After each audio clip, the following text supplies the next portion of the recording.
Hello from Paris's Military Museum, the final resting place of the Emperor of France, Napoleon.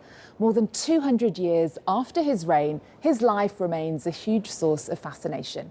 Today we're going to talk about Ridley Scott's new film, Napoleon, and as well as a good few battle scenes, the main focus is the big love of his life. What is this costume you have on? This is my uniform. I led the French victory at Toulon.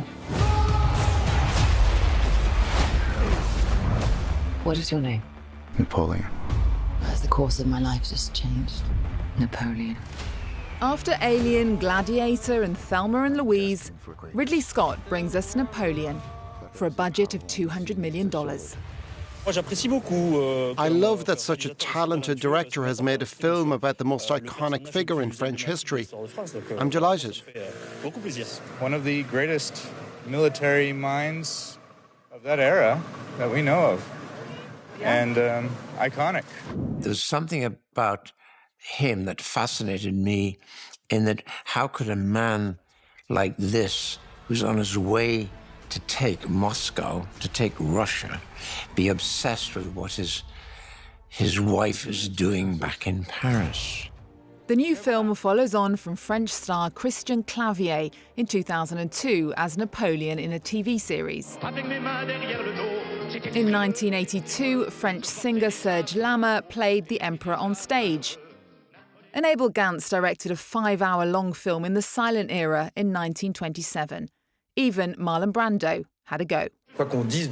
Whatever we say about him, whatever your political opinion is, Napoleon is a man who started from nothing and made it to the top, thanks to his talent and energy. It's the perfect American story. He was born to be a Hollywood character.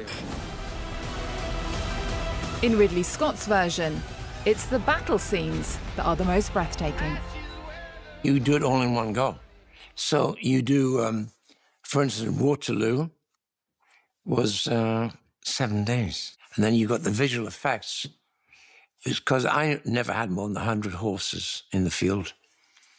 On those big days, I'd have 300 men. But what you see finally is 20,000 horses. And so that's organization, but it means everyone's blood is up, and there's marvelous bits you get because you're actually reconstructing the real thing.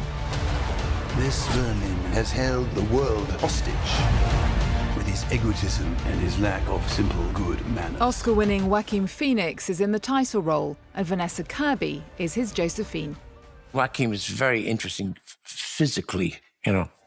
The fact he's small is interesting, got a great face. If you look carefully, he's got the face of Napoleon Bonaparte. I found the crown of France in the gutter and placed it atop my own head. I think Vanessa's got this thing of taking all that information and somehow glowing, and there she is. And she does it with such confidence and sensuality. And what's great is humor. She's got a great sense of humor and a very natural, intuitive sense of timing. Napoleon represents such a mega historical force here in France. What's it like presenting the film here and in the Military Museum? Yeah, it's funny, in fact, when we were walking in this morning, I remembered about the amount of days I spent at all these different museums.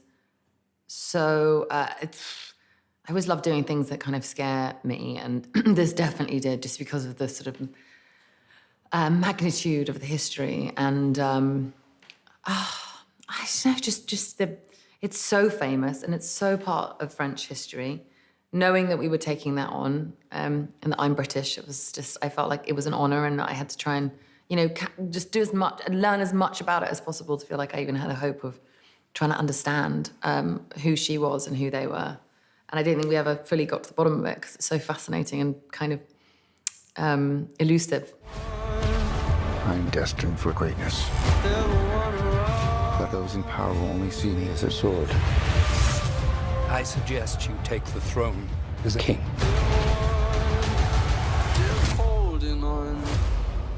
Napoleon is like a monument in France. You know, he is an icon. sometimes controversial, but still, he has done a lot for French society at the time.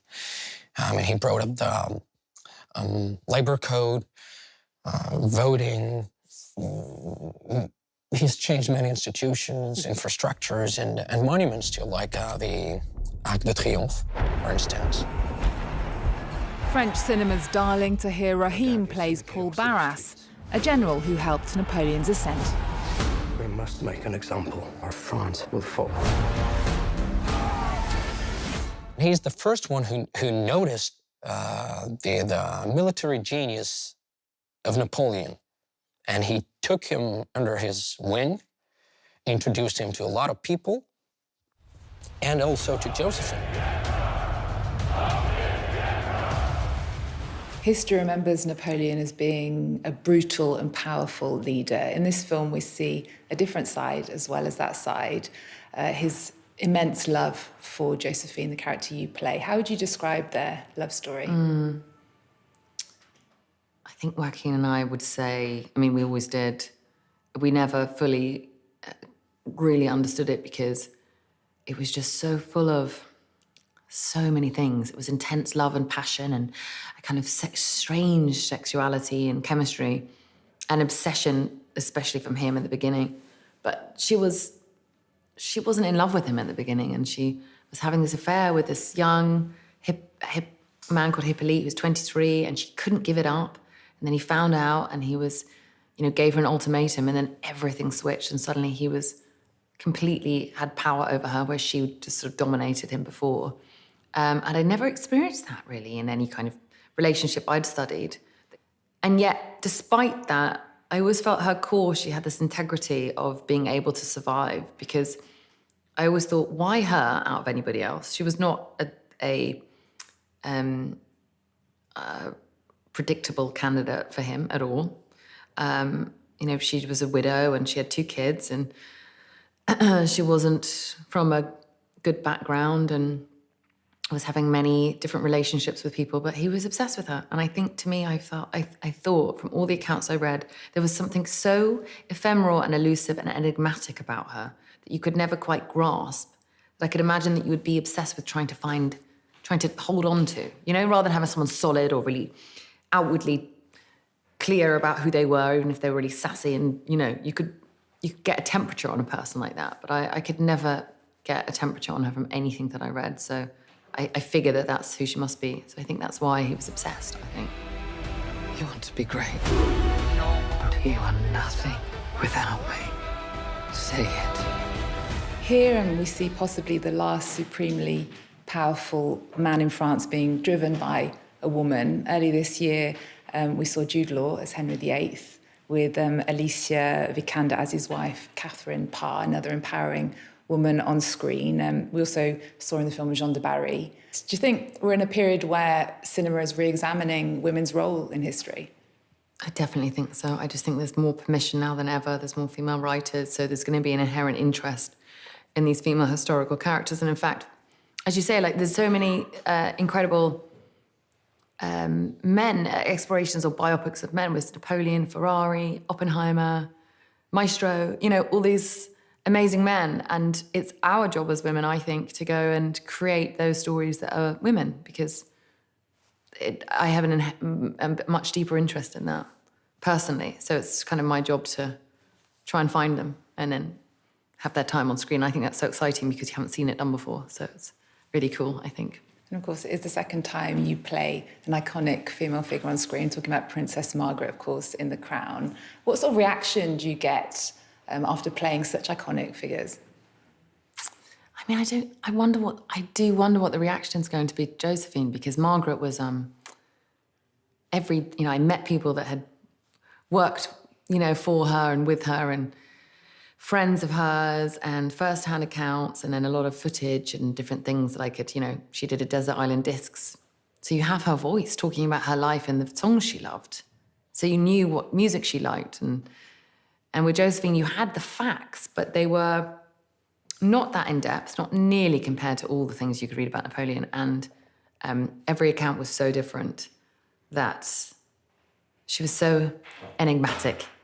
she knew what she had to do to survive. And that often meant, I think, repressing parts of her that were true, you know, or that were really her, to manage for that long, for that many decades in a incredibly brutal, very masculine, wartime atmosphere.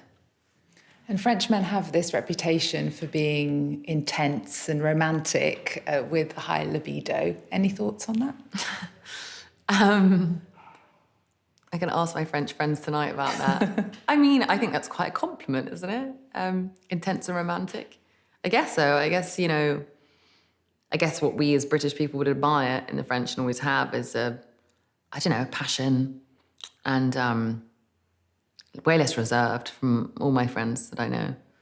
So, I don't know, I love French culture. I have so many great French friends.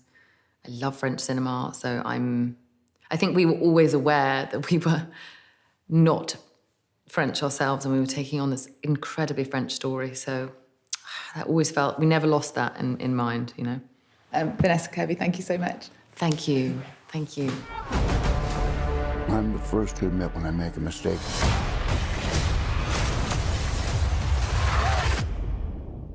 I simply never do.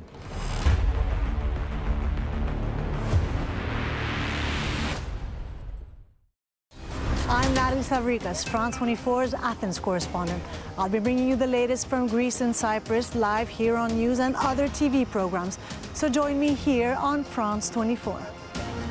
Natalie Savarikas, one of the 200 France 24 correspondents around the world.